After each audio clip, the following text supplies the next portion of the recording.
मेरे दोस्त का और मेरा बचपन कहानी।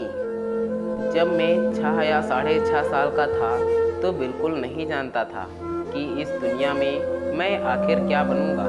मुझे अपने चारों ओर के सब लोग अच्छे लगते थे और सारे काम भी अच्छे लगते थे। तब मेरे दिमाग में बड़ी भयानक उलझन थी। मैं काफ़ी परेशान था और तय नहीं कर पा रहा था कि मुझे क्या करना चाहिए। कभी मैं एस्ट्रोनॉमर बनने की सोचता, जिससे कि रात को सोना ना पड़े और मैं रात भर टेलीस्कोप में दूर दराज के तारे देख सकूं, या फिर दूर की यात्रा करने वाले जहाज का कप्तान बनने का सपना देखता, जिससे कप्तान के ब्रिज पर पैर फैलाए खड़ा रहूं और दूर दूर वाले सिंगापुर की सैर कर सकूं और वहां एक अच्छा सा दिलचस्प बंदर खरीद सकूं।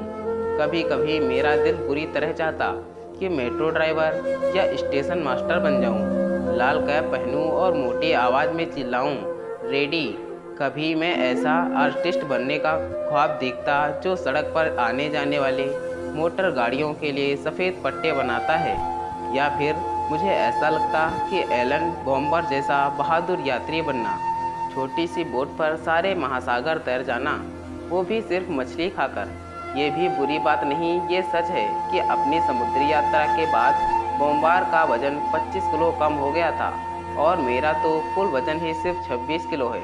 तो इसका मतलब ये हुआ कि अगर मैं भी बोट में जाऊं उसकी तरह, तो मैं तो इतना दुबला हो ही नहीं सकता। सफ़र खत्म होने पर मेरा वजन रह जाएगा सिर्फ 1 किलो। और अगर अचानक मान लो कभी एकाध दूसरी मछली भी ना पकड़ पाऊँ और इससे भी ज़्यादा दुबला हो जाऊँ, तो तब तो मैं बस हवा में पिघल ही जाऊँगा धुएं की तरह। फिर तो बस हो गई छुट्टी। जब मैंने इन सारी बातों पर गौर किया तो तय किया कि मैं जोखिम नहीं उठाऊंगा। मगर दूसरे ही दिन मेरा दिल बॉक्सर बनने के लिए मचलने लगा, क्योंकि मैंने टीवी पर बॉक्सिंग की यूरोपियन चैंपियनशिप का ड्रा मैच देखा। हाँ, कैसे वे एक दूसरे को धुन रहे थे, बहुत डरावना था। और फिर उनकी ट्रेनिंग कैसे होती है ये दिखाया गया। यहाँ वे मुक्के बरसाए जा रहे थे, एक बड़ी भारी चमड़े की नाशपाती पर। ये ऐसे लंबी भारी भरकम गेंद होती है, उस पर पूरी ताकत से मुक्के बरसाए जा सकते हैं, उसका कचूमर बनाया जा सकता है, जिससे कि आपके भीतर एक मार का फोर्स बढ़ता जाए। मैं ये सब देखते देखते इतना मगन हो गया कि मैंने अपने कंपाउंड में सबसे ज़्यादा ताकतवर इंसान बनने का फैसला कर लिया, जिससे कि ज़रूरत पड़ने पर मैं सबको मार सकूं। मैंने पापा से कहा, पापा मेरे लिए नाशपाती खरीद दो, अभी जनवरी का महीना है, नाशपातियाँ नहीं मिलती, फिलहाल तुम गाजर खा लो। मैं हंसने लगा, नहीं पापा, वो वाली नहीं, खाने वाली नाशपाती नहीं, तुम प्लीज़ मेरे ऑर्डनी वाली चमड़े की बॉक्सरों वाली नाशपाती खरीद दो। वो मुझे किस लिए चाहिए? पापा ने कहा, ट्रेनिंग के लिए। मैंने कहा, क्योंकि मैं बॉक्सर बनूंगा और सबको मारा करूंगा। खरीदोगे ना? हाँ, कितने की आती है वो नाशपाती? पापा ने दिलचस्पी से पूछा। बहुत कम में। मैंने कहा, यही कोई 10 या 50 रूबल की होगी।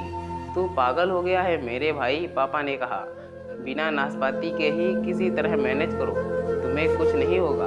और वो कपड़े पहनकर काम पे चले गए और मैं उनके ऊपर इसलिए गुस्सा हो गया कि उन्होंने हंसकर मुझे टाल दिया। मगर मम्मी फौरन ताड़ गई कि मैं गुस्सा हो गया हूँ। वो फौरन बोली, जरा ठहर, मेरे दिमाग में शायद कोई ख्याल आया है। क्या है, क्या है? सबर का 1 मिनट।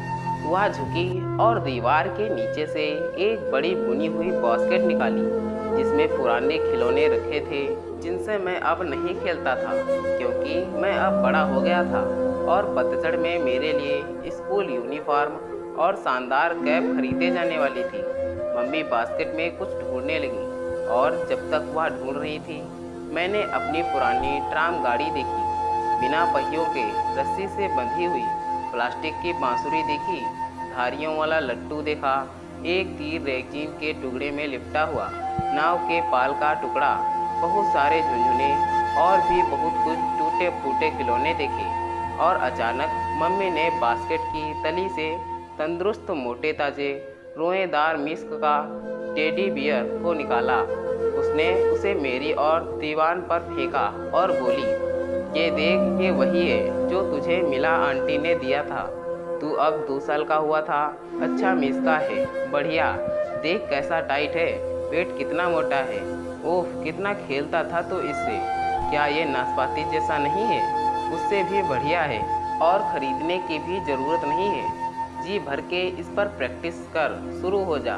मगर तभी उसे टेलीफोन सुनने कॉरिडोर में जाना पड़ा। मैं बहुत खुश हो गया कि मम्मी ने इतनी बढ़िया बात सोची। मैंने मिस्का को दीवान पर अच्छी तरह से बैठा दिया, जिससे मैं उस पर प्रैक्टिस कर सकूं और मार की ताकत बढ़ा सकूं। वो मेरे सामने बैठा था, ऐसे बढ़िया चॉकलेट कलर का, मगर उसका रंग काफ़ी उड़ गया था और उसकी आंखें भी अलग अलग तरह की थीं।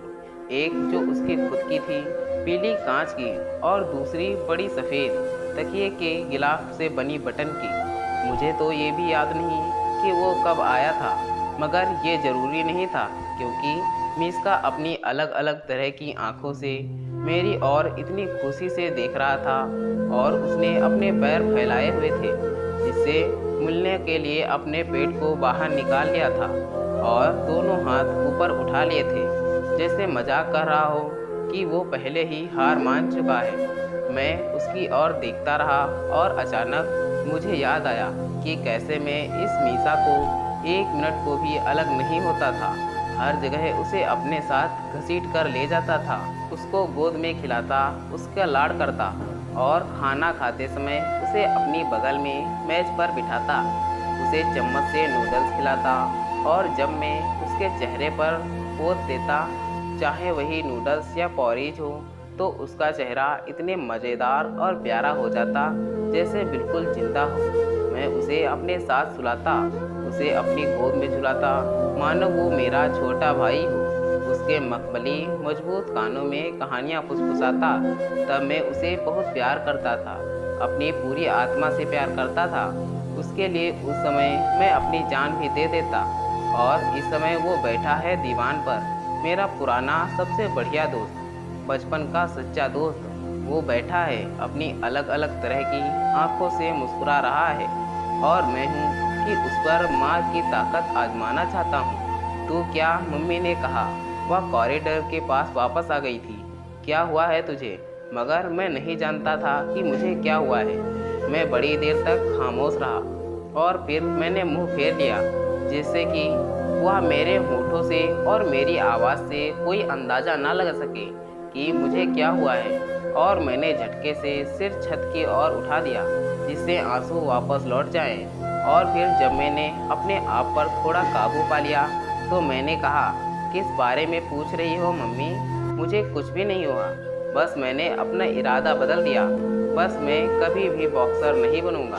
तो दोस्तों, क्या थी हमारी आज की कहानी।